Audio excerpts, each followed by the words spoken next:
Jadi posisi melafalkan kalimat la ilaha illallah, jadi kita selalu zikir dengan mentauhidkan Allah, itu adalah bagian dari kita bertawakal. Jadi la ilaha illa anta subhanaka inni kuntu minadz dzalimin. Jadi posisi kita ketika menyampaikan pujian-pujian kepada Allah itu juga merupakan bagian dari kita bertawakal. Oleh karena itu orang berdoa itu belum tentu doanya itu meminta dengan kalimat yang nyata. Bapak Ibu yang sering kita lakukan doa itu meminta sesuatu pada Allah. Tetapi Nabi Yunus ketika berdoa itu sama sekali tidak meminta sesuatu, karena itu menyerahkan segala hal yang ada pada dirinya kepada Allah SWT. Nah, makanya pertanyaan yang berikutnya, apakah bertawakal itu mudah atau sulit? Ya, mudah itu karena gampang untuk diucapkan, ya. Tapi sulit itu adalah ketika apa yang kita ucapkan itu sama dengan apa yang ada dalam hati ini, sebagaimana tawakal itu ada. Nah, sekarang pertanyaan yang berikutnya, kira-kira Bapak Ibu jawab apa? Bagaimana sikap Bapak Ibu jika terjadi sebuah masalah, ada permasalahan dalam hidup ini, ikhtiar dulu, ya, baru bertawakal, atau tawakal dulu baru berikhtiar? Kita dibentuk, ya, ikhtiar dulu, begitu ya Pak? Ya, itu logika kita. Itu logika kita. Tidak salah logika itu. Kenapa Bapak mengatakan ikhtiar dulu? Karena memang yang logika kita itu berusaha dulu baru menyerahkan pada Allah. Gitu ya Pak ya? Ya, sekarang begini. Hidup kita ini bukan menggunakan logika kita ternyata. Bukan sesuai dengan apa yang kita inginkan dan kita persepsikan. Karena hidup manusia itu Allah yang menghendaki, maka Allah punya kehendak-kehendak dalam hidupnya. Hidupnya manusia ini sudah diatur oleh Allah. Maka ada aturannya bukan dari kita, tapi dari Allah. Contohnya, Allah itu sudah menyampaikan begini Bapak Ibu. Fa idza azamta fatawakkal 'ala Allah. Jadi di dalam ayat itu Allah menyampaikan bahwa ketika kita berazam, ya, sudah memiliki sebuah niatan yang kuat akan melakukan sesuatu, maka yang terjadi berikutnya adalah Allah tidak memerintahkan berikhtiarlah, tidak ada, tetapi bertawakallah pada Allah. Jadi fa'idza azamta fatawakkal 'ala Allah, bukan bukan fa ikhtiar. Jadi nggak ada disuruh ikhtiar, itu nggak ada. Nah, pertanyaannya, yang sering kali kita bermasalah itu kalau kemudian kita berusaha kemudian baru menyerahkan, kira-kira kita ini melakukan sesuatu itu menurut kita atau menurut Allah? Pasti menurut kita, karena ikhtiar itu ada di kendali kita. Nah, sehingga setelah buntut nggak ada solusi yang terjadi, berserah kepada Allah. Nah, ini sesuatu yang salah. Maka tawakal dulu baru ikhtiar. Seringkali saya ilustrasikan Bapak Ibu, contoh yang seringkali saya gunakan adalah ketika kita kena sakit saja. Begitu kita kena sakit, pada interval sekian sepersekian detik kita merasa sakit, apa yang akan dilakukan? Bapak langsung melakukan ikhtiar. Ikhtiar apa yang akan kita bisa lakukan? Kan paling mulutnya aduh gitu. Itu sakit. Maka sakit itu merasakan dulu apa yang ada ini, kemudian kita segera menuju ke Allah. Jadi menuju ke Allah itu adalah menyerahkan pada Allah. Ya Allah, Engkau karuniakan sakitku ini atau masalah yang masuk ke dalam diriku ini, ya Allah, aku sebetulnya nggak bisa menangani ini, hanya Engkau ya aku serahkan. Pasti ada satu kebaikan yang Engkau akan berikan padaku dari peristiwa ini. Nah, hal yang ini itu ada dalam benak diri kita, kita serahkan ke Allah. Barulah kemudian kita melakukan apa yang bisa kita kerjakan. Itu karena fa'idza azamta fatawakkal 'ala Allah, itu di situ itu berada. Makanya ketika sebuah persoalan kita bersandar diri pada Allah, itu bisa kita lihat indikatornya. Jika kita sudah bertawakal atau belum, itu bisa kita lihat apa indikator yang terlihat jika mampu kita untuk tawakal yang sebenar-benarnya tawakal. Nah, yang pertama ini Bapak Ibu, jika kita dalam kehidupan harian kita itu tiada rasa khawatir. Nah, khawatir itu sebagai indikator jika seseorang belum bertawakal. Kenapa kok indikatornya khawatir? Karena ketika kita berpegang teguh pada apa yang Allah sudah tetapkan, ya berarti ada qada dan qadar. Apa yang Allah tetapkan dalam qada dan qadar itu tiada salah Allah menetapkan qadar kita. Qadar kita itu tidak ada hal yang buruk Bapak Ibu. Allah menetapkan qadar Allah bukan untuk menyiksa kita, bukan untuk membuat kita menderita, tidak, tetapi membuat manusia menjadi lebih baik. Hanya sudut pandang kita yang salah di dalam mempersepsikan sebuah hal yang terjadi. Sebab apa? Karena manusia itu selalu melihat segala apa yang ada menggunakan hanya indrawi organobiologisnya. Bapak Ibu, ketika kita melihat peristiwa pakai mata, pakai indera penglihatan kita, mendengar sesuatu pakai organ pendengaran kita, telinga kita, merasakan sesuatu pakai lidah kita, menggunakan kulit kita, ya, dan seterusnya, lima panca indera itu semua hanyalah informasi yang melalui fisik, sesuatu yang fisik, dan itu akurasinya tidak 100% Bapak Ibu. Loh, kenapa kok tidak 100%? Ya, karena di dalam reseptor tubuh kita ini dia ada distorsi-distorsi yang terjadi. Ya, tidak bisa berkemampuan 100% valid. Validitasnya itu tidak 100%. Contoh bisa kita lihat, Bapak Ibu mirsani langit yang biru.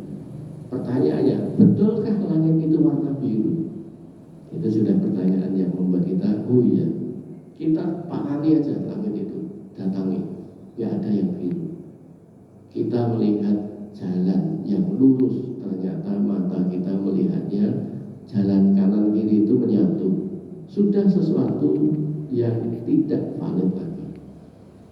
Kita melihat ada sebuah gelas misalnya, air ini kita masukkan sedotan, maka yang kita lihat mata kita ini bukan lurus yang terjadi antara yang sedotan di atas permukaan air dan yang di dalam, ternyata terjadi pergeseran begini Bapak Ibu. Itu mata melihat dengan mata kepala sendiri, bukan orang lain yang lihat, tapi mata kita sendiri sudah distorsi, betul atau tidak? Ini sebagai contoh. Maka hal-hal yang kita dengar itu belum tentu juga valid terhadap apa yang kita dengar. Contohnya Bapak Ibu, Bapak Ibu bisa mendengar apa yang ada ini, ada batasan frekuensi suara yang bisa kita dengar. Ada 20.000 Hz sampai 20.000 Hz. Itu normalnya. Sekarang oke, kisaran itu kita ada dalam audio frekuensi kita bisa dengar. Tapi ketika kita berada di tempat yang tinggi, contoh naik gunung, itu terjadi kemampuan mendengarnya bisa berubah saat terjadi ada saturasi oksigen kita turun, karena semakin tinggi tempat saturasi oksigen udara di luar kita itu turun. Maka ketika kita menghirup udara yang sudah turun kadarnya, di darah kita juga turun saturasi oksigen ini, sehingga oksigenasi di otak terjadi kurang. Maka ini sudah menimbulkan halusinasi. Maka ada penyakit yang kita sebut dengan mountain sickness. Maka yang terjadi saat di atas itu, terjadilah mendengar suara gembrojoknya air terjun. Itu tidak terjadi dengan air terjun, Bapak Ibu, tapi seperti di bawah itu ada namanya terminal, banyak orang berkumpul. Itu yang terjadi didengar oleh orang itu, yang kemudian dia datangilah itu. Tetapi yang berikutnya ini dia justru akan terjungkal di situ, karena itu daerah yang curam dan dia kesadarannya sudah menurun. Maka itulah orang pendaki gunung amatir dalam posisi seperti itu mesti tersesat dan terjun di jurang, susah dievakuasi. Kalau nggak percaya tanya orang-orang yang mengevakuasi, ya, tim-tim SAR yang untuk mengevakuasi. Itu mesti kejadian. Itulah namanya mountain sickness, Bapak Ibu. Jadi suara itu kita normal saja, ternyata ada hal yang terganggu. Hal yang lain lagi, ketika ada orang bersuara mengatakan sesuatu pernyataannya ada sedikit intonasi yang dia biasa berintonasi tinggi, lalu kita mempersepsikan, oh dia marah padaku, padahal tidak, dia biasa ngomong begitu. Ini ada unsur di dalam diri kita menerjemahkan suara, ada like and dislike. Nah, sudah terjadi distorsi, betul atau tidak, Bapak Ibu? Inilah indrawi kita itu seringkali salah di dalam menerjemahkan sesuatu yang fisik semata. Nah, makanya Bapak Ibu, apalagi sesuatu yang sifatnya gaib, belum pernah terjadi, belum pernah kita lihat, tapi kita sudah mengekstrapolasi segala sesuatu seperti yang kita persepsikan. Maka ini yang bisa berbahaya. Maka orang itu selalu sering khawatir terhadap hal yang belum terjadi, yang sudah dia persepsikan. Maka Bapak Ibu jamaah rahimahullah, saya sering menyampaikan begini, sebuah persepsi kita, sebuah pemikiran kita, apa yang kita pikirkan itu bukan menjamin sebuah peristiwa yang terjadi sebagaimana yang kita pikirkan. Ya, itulah persepsi. Jadi contoh yang paling gampang, Bapak Ibu, kaya itu adalah persepsional. Persepsi itu menurut pikiran kita. Jadi istilah kaya itu adalah persepsional. Nah sekarang, ketika orang itu, misalnya saya punya rekening di bank, ada 10 miliar, harta benda saya banyak, di rumah ada 10 mobil mewah. Orang yang tidak memiliki harta sebanyak yang saya punya mengatakan pada saya, Pak Triwetara itu orang kaya. Betul atau tidak? Harta yang banyak, rekening yang banyak di bank, itu bukti dan fakta. Bukti dan fakta jelas secara fisik bisa dilihat.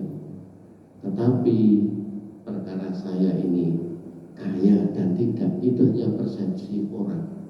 Karena saya belum tentu merasakan apa yang saya katakan saya orang kaya, enggak.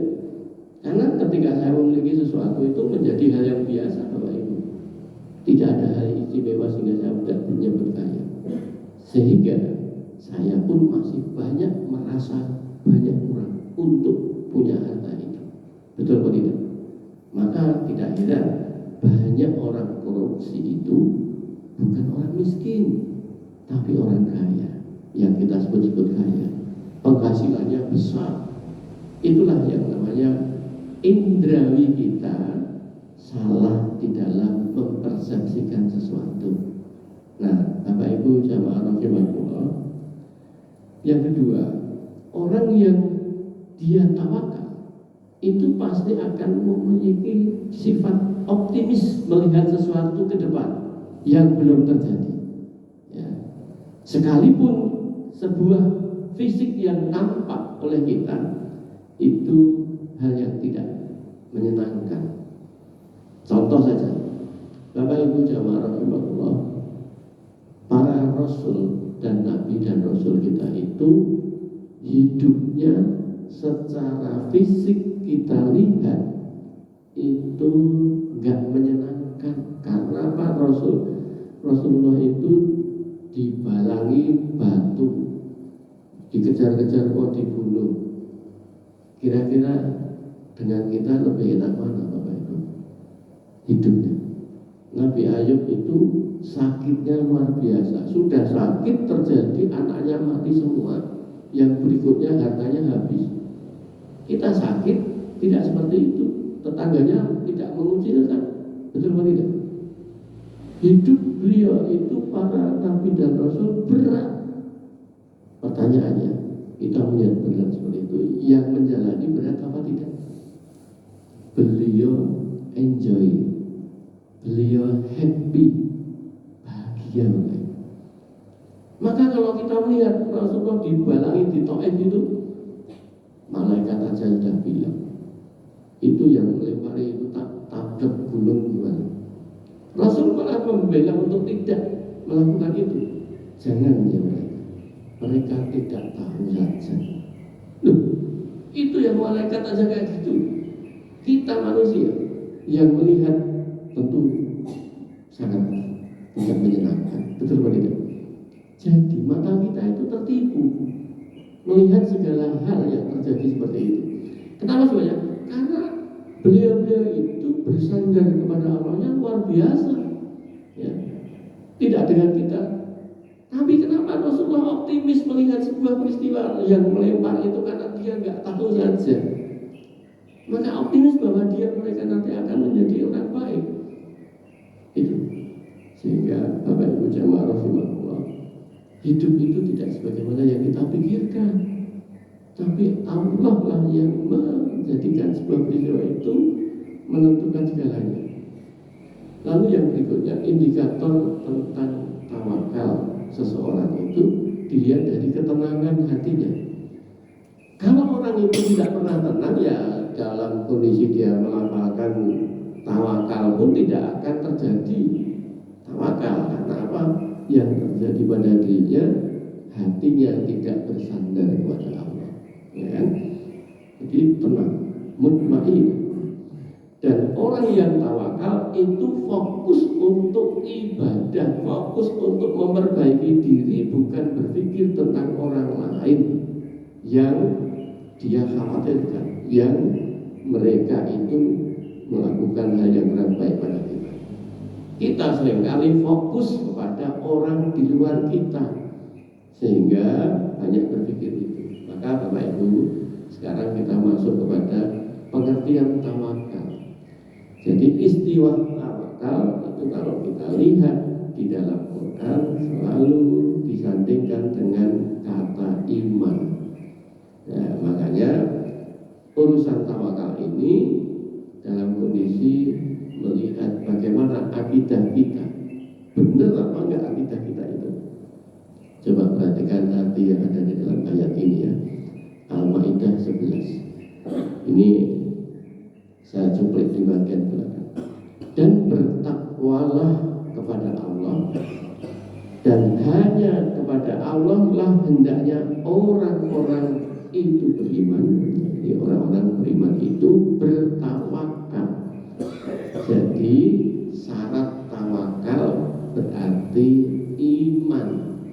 Nggak akan mungkin orang bertawakal kalau dia nggak iman, dan imannya harus jejak. Ya. Iman, nggak ada orang yang beriman kalau nggak bertawakal itu, karena berimannya jejak, benar, kuat, tebal, maka dia akan berserah diri pada Allah. Karena yakin mengimani 6 hal rukun iman. Jadi posisi iman itu al-ad pada diri seseorang. Di dalam Quran surat Al-Anfal ayat 2, Sesungguhnya orang-orang yang beriman, kembali lagi, orang-orang yang beriman adalah mereka yang apabila disebut namanya, nama Allah disebut, la ilaha illallah, Allahu akbar, itu bergetar hatinya, ya. Dan apabila dibacakan ayat-ayatnya, bertambah-tambahlah imannya. Jadi bertambah imannya ini, dan hanya kepada Rabb mereka bertawakal. Artinya Bapak Ibu, indikator iman itu ada sebuah hati yang selalu tune in kepada Allah. Ya, maka ketika kita beriman kepada Allah, maka di situ ada rasa cinta, Bapak Ibu. Cinta kepada Allah. Orang yang memiliki cinta, ya, Bapak Ibu, ketika kita waktu masih remaja jatuh cinta, itu melihat kendaraan orang yang kita cintai saja sudah bergetar, belum lihat orangnya, sudah deg-degan, apalagi disebut namanya. Ini sebuah rangsang yang ada dalam benak otak kita itu, maka menjadikan bergetar itu ser-seran, ya. Maka ketika disebut nama Allah di hati itu membuat ada ser, kayak kita naik mobil lonjong, nah, itu seperti itu Bapak Ibu, bergetar.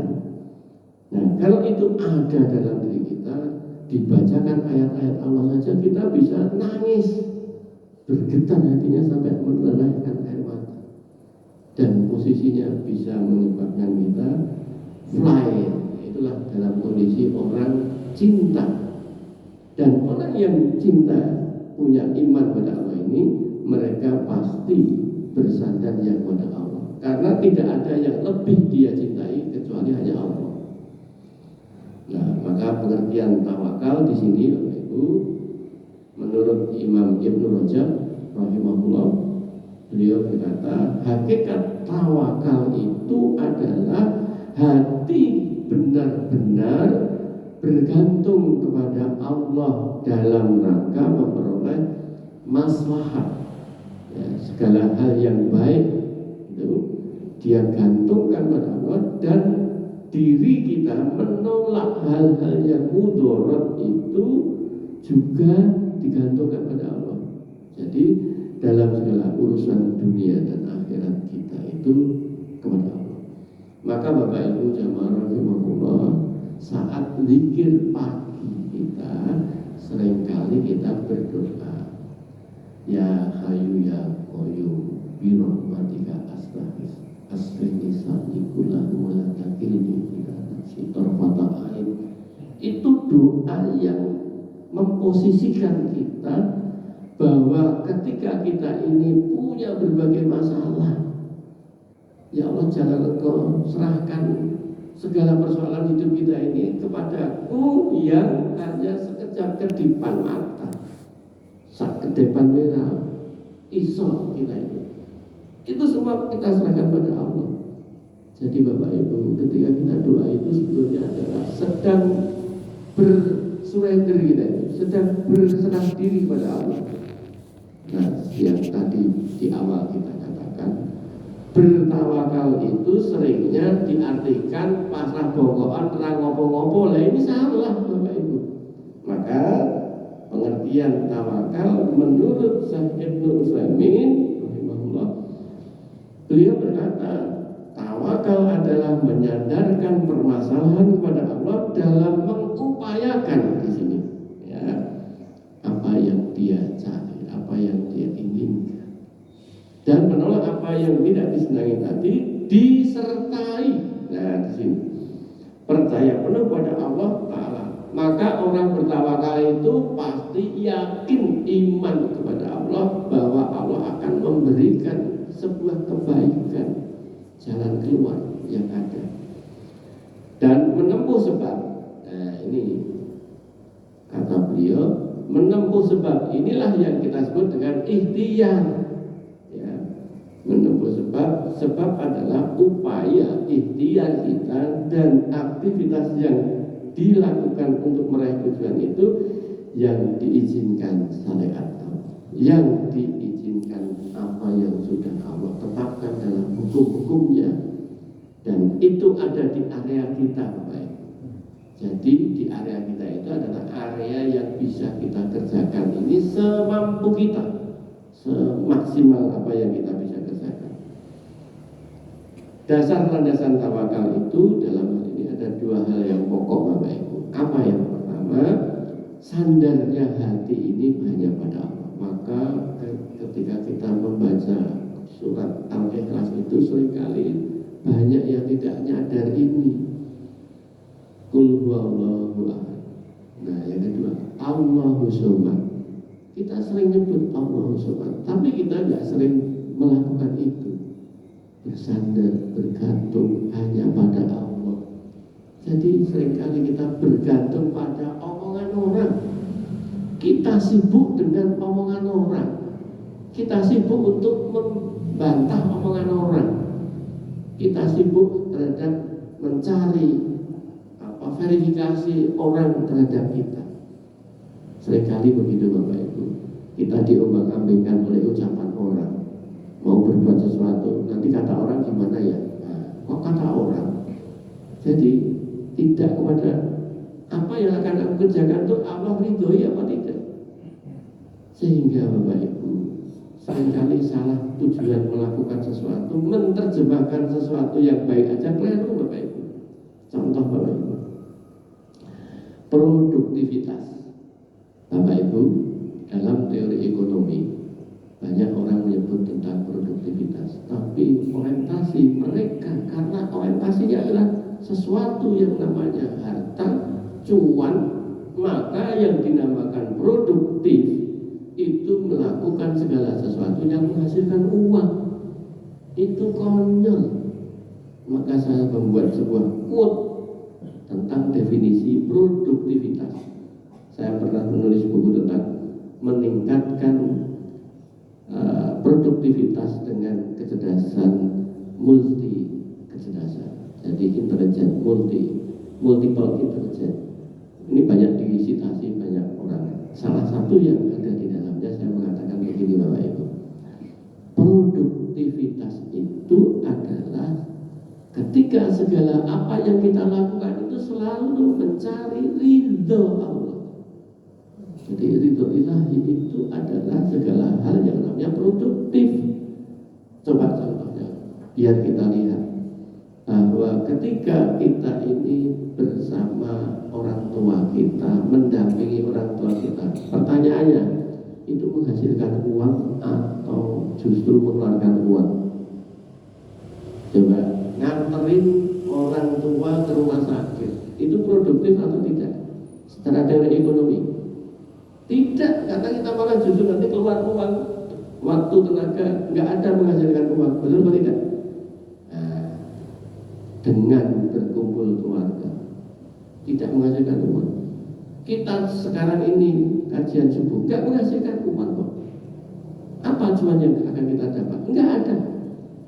Itulah yang kalau kita berpikir produktivitas ala ekonomi liberal.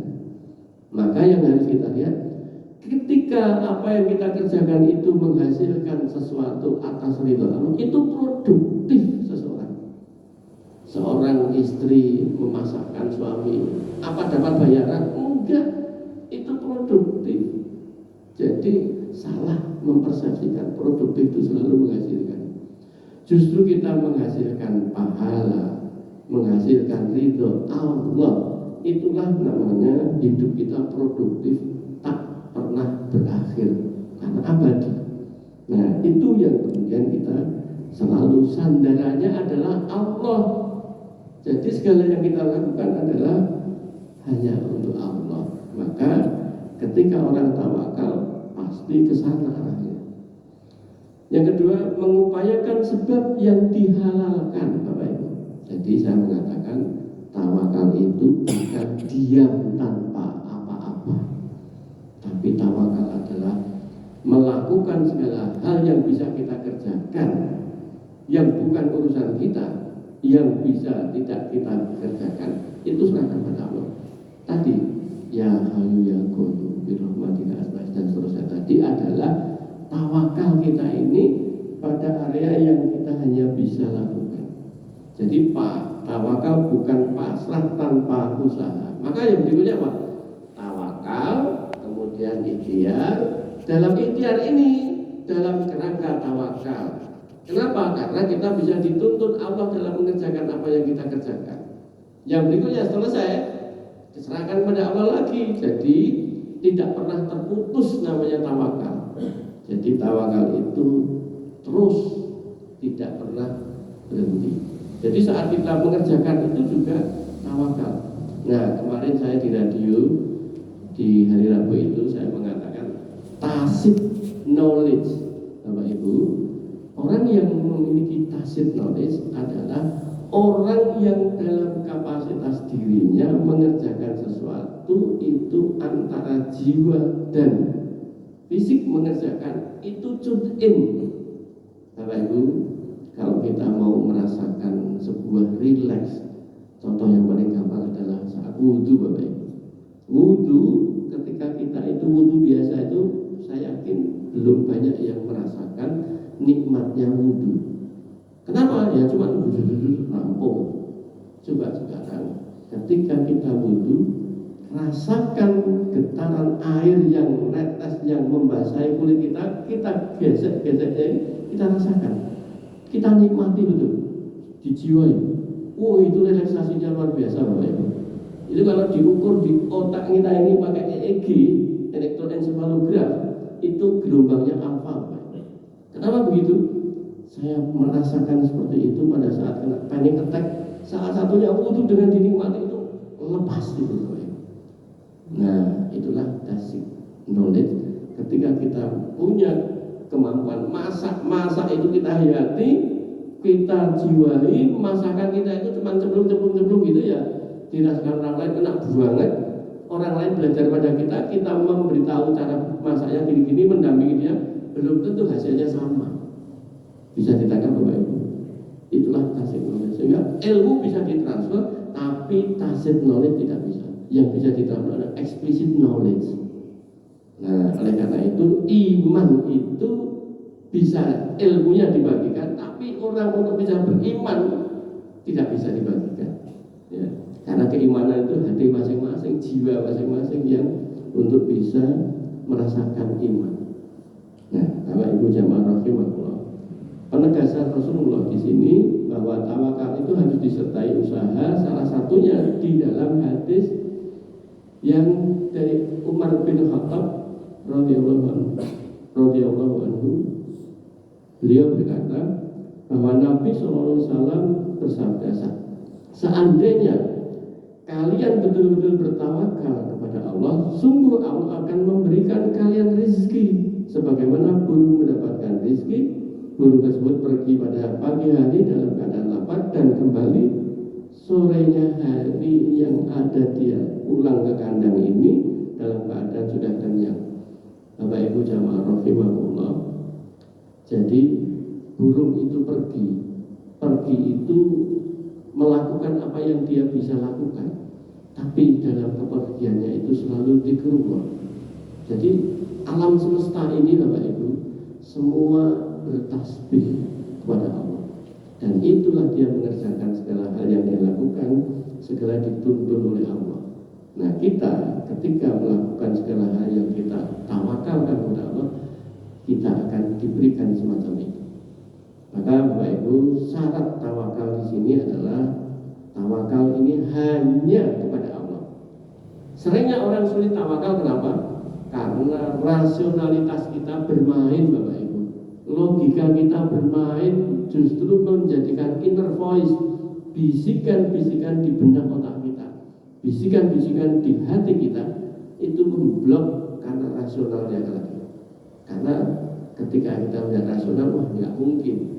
Semua serba tidak mungkin karena memang ada keterbatasan di situ rasional kita. Sehingga Bapak Ibu, kenapa pada saat terjadi seseorang itu nggak bisa fokus, itu karena rasionalitas.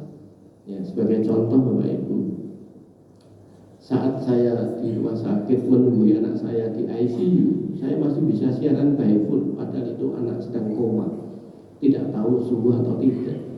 Tapi ketika itu saya by phone memberikan motivasi di radio, posisinya adalah sedang terpuruk sebetulnya. Tapi kenapa saya bisa melakukan itu? Tadi bertawakal pada Allah. Segala apa yang terjadi pada anak saya sudah saya serahkan pada Allah. Secara zahir ikhtiar saya serahkan pada ahlinya. Secara usaha saya dalam bentuknya minta doa hanya kepada Allah. Maka itu saya nggak terjadi inner voice. Anak saya nanti bagaimana ya? Nggak ada sama sekali. Allah yang ngatur. Yakin Allah pasti memberi yang terbaik untuk kebaikan anak saya. Sehingga itu bersandar pada Allah, tidak direcoki rasionalitas kita.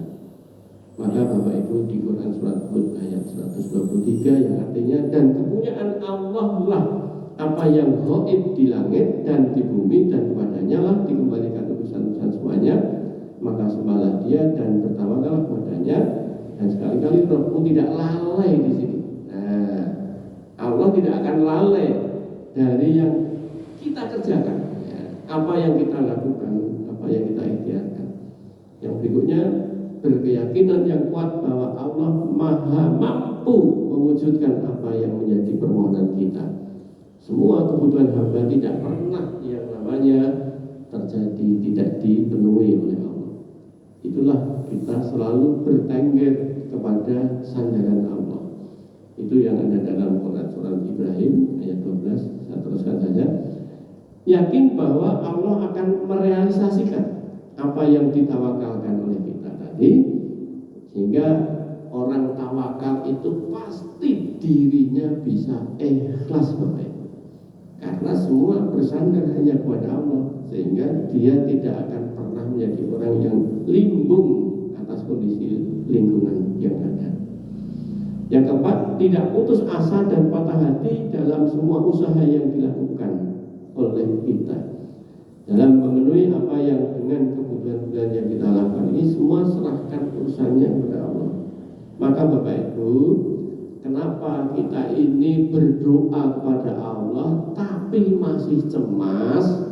Karena doa-doa kita blokir lewat rasional yang ada pada kita. Padahal apa yang kita doakan pasti sesuatu yang sudah yang belum terjadi.